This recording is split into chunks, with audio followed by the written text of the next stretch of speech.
السلام علیکم ورحمۃ اللہ وبرکاتہ۔ جیسا کہ آپ سبھی کو معلوم ہے کہ ابھی بنگلہ دیش میں کیسے حالات چل رہے ہیں، اس حالات کو پیش نظر رکھتے ہوئے مولانا سجاد نعمانی صاحب نے وہاں کے رہنے والے باشندوں کو کچھ مشورے دیے ہیں، کچھ ایڈوائس دیے ہیں۔ اگر آپ ان مشوروں پر عمل کریں گے تو انشاءاللہ آپ کی عزت میں اضافہ ہوگا اور آپ جتنا ابھی ترقی کر رہے ہیں اس سے کہیں زیادہ ترقی کریں گے۔ ابھی کچھ دیر کے بعد میں آپ کو جو انہوں نے مشورہ دیا ہے اس کو سناؤں گا، لیکن اس سے پہلے چند بات میں کہنا چاہتا ہوں۔ حالات گرچہ وہاں کے خراب ہیں، لیکن ہندوستان کی میڈیا اس حالات کو جس طریقے سے لوگوں کے سامنے پیش کر رہی ہیں وہ سراسر غلط ہے۔ یقیناً حالات بدتر ہیں، لیکن اتنا بھی بدتر نہیں ہے جتنا میڈیا یہاں کی اس کو پیش کر رہی ہے۔ لوگوں کو اکسانے کا کام کر رہی ہے، لوگوں کو ہنسا پھیلانے اور تشدد پھیلانے کا موقع دے رہی ہیں۔ میں اپنی طرف سے اور اپنے تمام لوگوں کی طرف سے میں آپ سبھی کو مبارکباد دیتا ہوں کہ آپ سبھی نے اتنی بڑی قربانیاں جھیل کر اپنے بہت سارے لوگوں کو گنوا کر، اپنے پیاروں کو گنوا کر آپ نے یہ کام کیا ہے۔ اب میں اس سلسلے میں اور زیادہ کچھ نہیں بولنا چاہتا۔ اب جو مولانا نے آپ لوگوں کو جو مشورہ دیا ہے میں اس کو پلے کرتا ہوں، آپ سنیں اور ان کے مشورے پر عمل بھی کریں۔ السلام علیکم ورحمۃ اللہ وبرکاتہ۔ میں اس وقت بنگلہ دیش کے اپنے نوجوان بچوں اور بچیوں سے کچھ ضروری بات کرنے کے لیے آیا ہوں۔ میں سجاد نعمانی ہوں، انڈیا سے آپ سے مخاطب ہوں۔ سب سے پہلے تو اس بات پر آپ کو مبارکباد دیتا ہوں، کانگریچولیٹ کرتا ہوں that you people succeeded in toppling the Hasina regime۔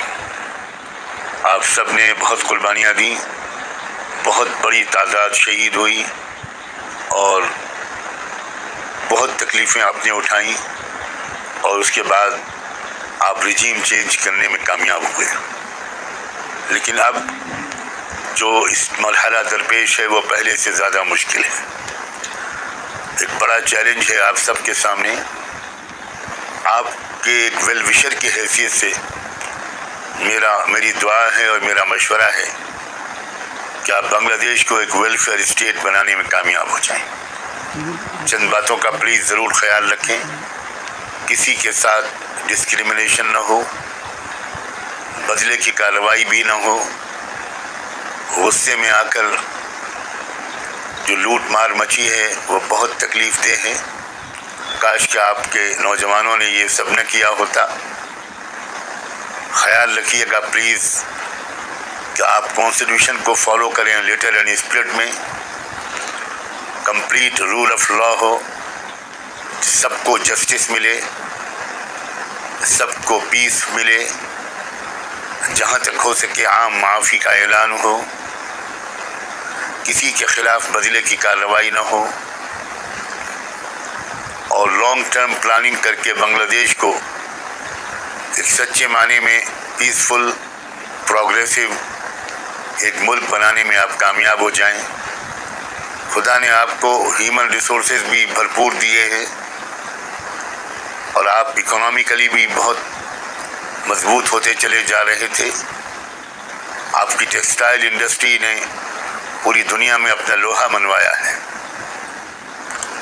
غصے میں آ کر کوئی تختہ پلٹ تو کیا جا سکتا ہے، جوش میں آ کر، لیکن ملک کو اور ملک کے سسٹم کو تو چلانا بہت ٹھنڈے دل و دماغ سے پڑتا ہے۔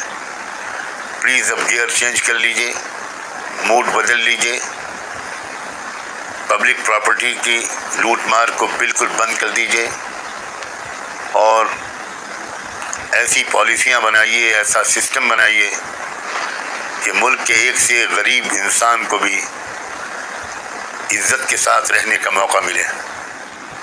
جسٹس اور پیس اپنا نشانہ بنائیے۔ جہاں انصاف نہیں ہوتا وہاں امن نہیں ہو سکتا۔ جہاں جسٹس نہیں ہوتا پیس نہیں ہو سکتا.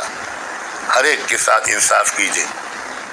اور اگر آپ کو ایک لیٹسٹ ایگزامپل ایک کامیاب ویلفیئر اسٹیٹ کا دیکھنا ہو تو میں آپ کو یہ سجھاؤ دیتا ہوں, سجیسٹ کرتا ہوں کہ آپ افغانستان کو اس نظر سے دیکھیں. آپ کی ایک ٹیم ایکسپرٹس کی, ینگسٹرز کی, پالیسی میکرز کی, انٹلیکچوئلز کی, سوشل ایکٹیوسٹ لوگوں کی اگر افغانستان وزٹ کرے اور جا کر دیکھے کہ انہوں نے اتنے کم عرصے میں اپنی کرنسی کو اتنا مضبوط کیسے کر لیا. میری نالج کے مطابق افغانستان پر ورلڈ بینک کا یا کسی بھی انٹرنیشنل فائنینشیل آرگنائزیشن کا ایک پیسہ بھی قرض کے طور پر, لون کے طور پر ان کو نہیں لینا پڑا. انہوں نے اپنے ہی ریسورسز کو آرگنائز کیا. ملک میں امن بھی ہے, میوچول کانفیڈنس بھی ہے, اور ہر لحاظ سے وہ ملک آگے بڑھ رہا ہے. Please don't hesitate to take the benefit of the experience of Afghanistan.